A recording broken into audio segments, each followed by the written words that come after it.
नवाज़ शरीफ साहब आज दोबारा PMLN के सरबराह बन गए और पाकिस्तानी सियासी जमातों की रवायात के ऐन मुताबिक बिला मुकाबला मुंतखब हुए हैं। PMLN हो, पाकिस्तान पीपल्स पार्टी हो या पाकिस्तान तहरीक इंसाफ हो, इन जमातों में इतनी सख्ती नहीं है कि अपनी जमातों के अंदर जमहूरियत की बात कर सकें या जमहूरी तर्ज़ तरीक़ा के मुताबिक इंतखाबात की बात कर सके। शायद पाकिस्तान के अंदर सबसे बेहतरीन जमात जो करीब तरीन उतरती है किसी जमहूरी प्रोसेस के, वो जमात इस्लामी है।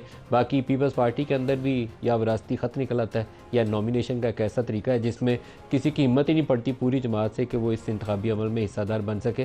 तो नवाज़ शरीफ साहब भी उसी तरीके से एक दफ़ा फिर अपनी जमात के सरबराह बन गए। पाकिस्तान तहरीक इंसाफ को बल्ले का निशान छीनना हो या उसके इंतखाबात को कालअदम करार देना हो, सुप्रीम कोर्ट के सामने और इलेक्शन कमीशन के सामने जिस कड़े इम्तहान से गुजरना पड़ा था वो यही तरीक़ाकार था जिसको इलेक्शन कमीशन ऑफ पाकिस्तान ने कहा था कि ये मुरवजा तरीका या उनके पार्टी कॉन्स्टिट्यूशन की खिलाफ वर्जी है। मालूम नहीं कि बाकी जमातों के लिए ये नामजदगी का जो तरीक़ाकार है वो कैसे पूरा उतरता है। गो के PMLN ऐसी जमात है जो बनी ही नवाज़ शरीफ के नाम के ऊपर है। PMLN में नून जो है वो है ही नवाज़ के लिए, लेकिन नवाज़ शरीफ इलेक्शन के ज़रिए भी मुंतखब हो सकते थे। उनके मुकाबले में शायद खाकान, ख्वाजा साद या किसी को हिम्मत हो सकती थी इलेक्शन लड़ने की, लेकिन पाकिस्तानी सियासत में इसकी रीत है ही नहीं है। काजी साहब ने जब PTI का केस सुप्रीम कोर्ट के सामने आया तो इसके ऊपर बड़ी टफ पोजीशन इख्तियार की थी। सुनिए क्या कहा था उन्होंने। मैं मफरूजा कर रहा हूँ जी, नॉमिनेशन पेपर फाइल कर दिया, करेक्ट, ठीक है। कोई और शख्स ने नॉमिनेशन पेपर नहीं फाइल किया जी। पार्टी के एक मेंबर भी ने वोट नहीं कास्ट किया जी। शैल बी इलेक्टेड, उनको वोट तो डालना होगा फिर भी क्या जी 1000 ने दे दिया, 50,000 ने दे दिया, 1 लाख ने दे दिया। सर इनफैक्ट मैं ये सिर्फ कह रहा हूँ, इसमें ये ऐसी कोई बात नहीं है कि अगर कोई और कंटेस्ट नहीं कर रहा है तो अनअपोज इलेक्ट हो जाएंगे। अब ये सवाल क्या सुप्रीम कोर्ट PMLN से पूछेगी और पीपल्स पार्टी से पूछेगी? बल्ले का निशान छीनना मेरे तो ख्याल में सुप्रीम कोर्ट का सही फैसला नहीं था। मैं इसके ऊपर बेशुमार दफ़ा अपनी राय का इजहार कर चुका हूँ कि एक पूरी सियासी जमात को जमहूरी प्रोसेस से, इलेक्टोरल प्रोसेस से बाहर कर देना दुरुस्त फैसला नहीं हो सकता। अगर कोई टेक्निकल फ्लॉज थे, जो होंगे यकीनन, मैं उसको क्वेश्चन ही नहीं करता, तो उसके लिए उनको मौका दिया जाना चाहिए था कि भाई ये टेक्निकल फ्लॉ है, जाओ हफ्ते में 5 दिन में ठीक करके आ जाओ, नहीं तो ये मसला पेश आएगा। पूरी जमात को ही बाहर कर दिया, बल्ले के निशान के बगैर जाओ। और फिर जो लड़के आ गए उसके साथ हमने क्या किया, उसके साथ ये किया कि अब तेरे पास बल्ले का निशान तो है नहीं, बताओ किस जमात में जाओगे। उन्होंने कहा सुन्नी इत्तेहाद में चले गए। फिर उन्होंने कहा तुम्हारी रिजर्व सीटें ही नहीं है, रिजर्व सीटें बाकी जमातों में बांट दो। पाकिस्तान में हम जो कुछ करने की कोशिश कर रहे हैं ना, दुरुस्त नहीं कर रहे। नवाज़ शरीफ साहब ने आज बहुत से हवाले दिए माजी के, जहाँ इस्टेब्लिशमेंट की मुदाखलत का तज़किरा करते हुए उन्होंने कहा कि 1947 से ही पाकिस्तान में यही कुछ होता आ रहा है, और वो बात उनकी गलत नहीं थी। लेकिन नवाज़ शरीफ का एक अपना अलमिया यह है कि वो एक सियासी बयानिया बनाने की कोशिश करते हैं, लेकिन उस सियासी बयानिया बनाते बनाते डर के सहम के चुप करके बैठ जाते हैं। ये कमज़ोरी जब तक वो अपनी ओवरकम नहीं करेंगे ना, तब तक वो सियासत में अपनी जगह नहीं बना सकते। इमरान खान ने कुलियन कोर्स अपनाया था, वो एक रास्ता मुफाहमत का अपना सकते थे, लेकिन उसने टकराव का रास्ता अख्तियार किया। जिनके कंधों पे बैठ के 2011 से सियासत कर रहा था, उन्हीं को जाके पकड़ लिया कि नहीं भाई छोड़ूंगा ही नहीं तुम्हें, तुम मीर जाफ़र हो, तुम मीर सादिक हो, तुमने मेरी हुकूमत गिराई है। पाकिस्तान में सियासत में इमरान खान की एंट्री, उसका राइज़ अक्टूबर 2011 में लाहौर के जलसे से, और फिर उसका वज़ीर-ए-आज़म बनना, सब के पीछे, और वो सुप्रीम कोर्ट के फ़ैसले हों या दूसरी अदालतों के जहां बाकी सियासी जमातों को डंडे पड़े और इमरान खान को शाबाशी मिली, सब के पीछे इस्टेब्लिशमेंट का हाथ था। तो उसी जमात ने जब उनको आंखें दिखाई तो फिर जो कुछ हमारे सामने है उसी का नतीजा है। लेकिन नवाज़ शरीफ के लिए एक इससे भी बड़ा इम्तहान यह है कि नवाज़ शरीफ का आगाज़ भी उसी रास्ते से था।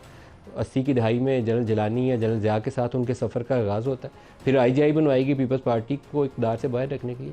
किसी ज़माने में दरमियान में जब ये इक़्तिदार से बाहर हो जाते थे तब इनको जमहूरियत याद आती थी।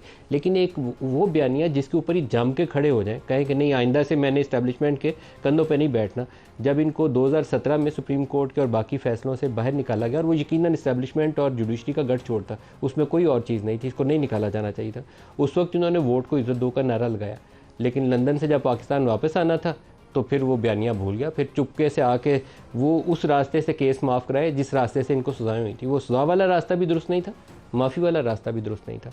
तो आज तकरीर के अंदर उन्होंने दोबारा एक बड़ी पावरफुल पोजीशन इख्तियार की है और माजी के हवाले दिए कि कैसे धरना हुआ था, कैसे लंदन प्लान बना था, जनरल ज़हीरुल इस्लाम का क्या रोल था। और मैं इसके ऊपर मेरी राय है कि जनरल ज़हीरुल इस्लाम की जब ये हुकूमत में थे PMLN वाले 2013 से 18, उस वक्त धरने से पहले इनकी गुफ्तगू IB ने रिकॉर्ड कर ली थी और वो प्राइम मिनिस्टर के पास गुफ्तगू पेश की गई, जिसके नतीजे में इन्हें पता चला कि इस तरह की कॉन्स्पिरेसी है हुकूमत को डिसलॉज करने के लिए। पीटीआई और पैट का इत्तेहाद करवाया जा रहा है और इस काम के लिए लंदन में कोई मुलाकात हुई थी और उसी मुलाकात का और उस मुलाकात का अहवाल भी और उनको कोट कर रहे हैं कि उनके अपने जनरल ज़हीरुल इस्लाम के अल्फाज के अंदर ये बातें उन्होंने कही कि हमने दो बाकी जमातों को तो आजमा लिया है, अब पाकिस्तान तहरीक इंसाफ का नाम नहीं लिया। उस गुफ्तगू के अंदर उन्होंने कहा तीसरी कुव्वत को लाना है, जिसको नवाज शरीफ साहब ने कहा कि वो तीसरी कुव्वत जो है वो पीटीआई थी और यही वो अंपायर की उंगली है जो इमरान खान जलसों में बार बार जिसका तज़किरा करते रहे। सुनिए नवाज शरीफ ने आज कहा क्या। साकिब निसार मुझे जिंदगी भर के लिए मुस्लिम लीग की सदारत से हटा दिया था, ये वापस लेके आए। साकिब निसार का फैसला रद्दी की टोकरी में डाल दिया गया। पाकिस्तान की खुशहाली सिर्फ 4-5 लोगों ने छीन ली। इमरान चले जाते हैं लंदन और वहां पर जाके वो लंदन प्लान बनता है धरनों का। एक अपना वो जर्नैल साहब थे, एक मौलाना साहब आए थे कनाडा से, इन सब ने मिलके प्लान बनाया कि जी नवाज शरीफ की हुकूमत को खत्म करना है। मेरे पास एक बंदा भेजा गया कि नवाज शरीफ साहब आप इस्तीफा दें और घर जाएं। जो लंदन गए थे जर्नैल ज़हीरुल इस्लाम, वो कहते हैं कि हमने मुख्तलिफ पार्टियों को ट्राई किया, हमने तीसरी फोर्स को अलाउ किया। ये तीसरी फोर्स जो है वो आप नहीं थे। प्राइम मिनिस्टर हाउस के सामने धरना हो रहा है और वो कह रहे हैं कि नवाज शरीफ हम तुम्हारे गले में रस्सा डालकर खींचकर बाहर लेके आएंगे। क्या यही वो अंपायर की उंगली नहीं थी जिसके इमरान बार बार जिक्र करता है, अंपायर की उंगली? क्या आप लोगों को थोड़ी बहुत शर्म आती है या नहीं आती? नवाज शरीफ ने जितनी बातें कही एज ए जर्नलिस्ट मैं कह सकता हूँ कि बिल्कुल हकायक हैं। इसमें से कोई ऐसी चीज़ नहीं है जिसके अंदर उन्होंने मसाला डाला हो। यही हकायक हैं जिनके ऊपर उनका वो बयानिया मुझे क्यों निकाला बना था। लेकिन मुझे क्यों निकाला के बाद दोबारा इस्टेब्लिशमेंट से जफ्फी डाल के 8 फरवरी के इंतखाबात में जिस तरीके से शहबाज शरीफ की हुकूमत बनी, नवाज शरीफ अगर उससे गुरेज करते, कहते कि नहीं मैं 8 फरवरी को हार चुका हूँ, मेरी हुकूमत नहीं बननी चाहिए, तो फिर वो बयानिया इनका जानदार रहता। लेकिन शायद उनको अभी भी उस बयानिया की तलाश है जिसके तहत वो PMLN की पंजाब में रिवाइवल कर सकें। लंदन से आते हुए इस तरह का एक बयानिया उन्होंने शुरू किया था, लेकिन इतनी परेशानी हुई कि शहबाज शरीफ को जहाज़ पर बिठाया गया रातों रात और नवाज शरीफ को कहा गया कि इस बयानिया के साथ वापस आना है तो फिर आपको लाहौर में वार्म वेलकम मिलने की तवक्को ना रखिएगा, वैसे ही आइएगा, जेल जाना पड़ेगा। नवाज शरीफ ने उसके बाद दोहराया ही नहीं वो बयान। सुनिएगा क्या कहा था उन्होंने।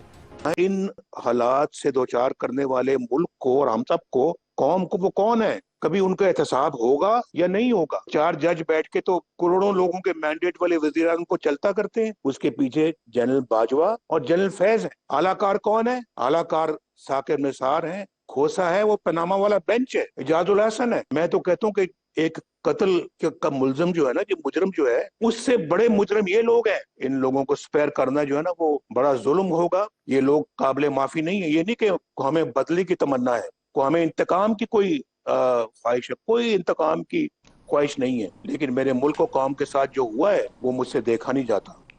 नवाज शरीफ को ये तय करना पड़ेगा कि उसने शहबाज शरीफ की जफ्फी के ज़रिए हुकूमत में रहना है या वो पॉपुलर बयानियाँ अपनाना है जिसके ज़रिए लोग इनके पीछे चलें। शहबाज शरीफ अपनी तरीक़ाकार के ऊपर, अपनी सियासत के ऊपर, जिसके लिए वो जाने जाते हैं कि रात गए वो मुलाकातें करते हैं, जफ्फी डालते हैं, हर चीज़ का क्रेडिट वो इस्टेब्लिशमेंट को देते हैं, हर चीज़ के लिए। इवन वो MBS को भी क्रेडिट देते हैं कि पाकिस्तान तरक्की करेगा MBS के ज़रिए, पाकिस्तान तरक्की करेगा आर्मी चीफ के विजन के ज़रिए। ये 12 कोह का ब्रिज बना है, ये जनरल बाजवा की मेहरबानी है। तो उनका स्टाइल यही है। तो आज भी उन्होंने इस्टेब्लिशमेंट को दिफा के लिए और अपोजिशन या इमरान खान की रगड़ाई के लिए जो कुछ कह सकते थे उन्होंने आज भी कहा। सुनिएगा। आज वो इमरान नियाजी वो जो उस वक्त फौजियों के कदमों में बैठता था, आज पाकिस्तान के हवाले से आज मुजीबुर रहमान और दूसरों का मुकाबला करता है। मैं इमरान नियाजी आपको बताना चाहता हूं, वो वीडियो अगर इस स्क्रीन पे अगर आज चल जाती कि लंदन में आपने बैठकर पाकिस्तान की फौज और अफसरों और जवानों और शहीदों और गाजियों के बारे में जो आपने जहर उगला था और ऐसी जुबान इस्तेमाल की थी कि कोई और होता तो शायद जुबान काट देता। इमरान नियाजी, चेहरा आपका मकरूह चेहरा पूरी कौम के सामने है।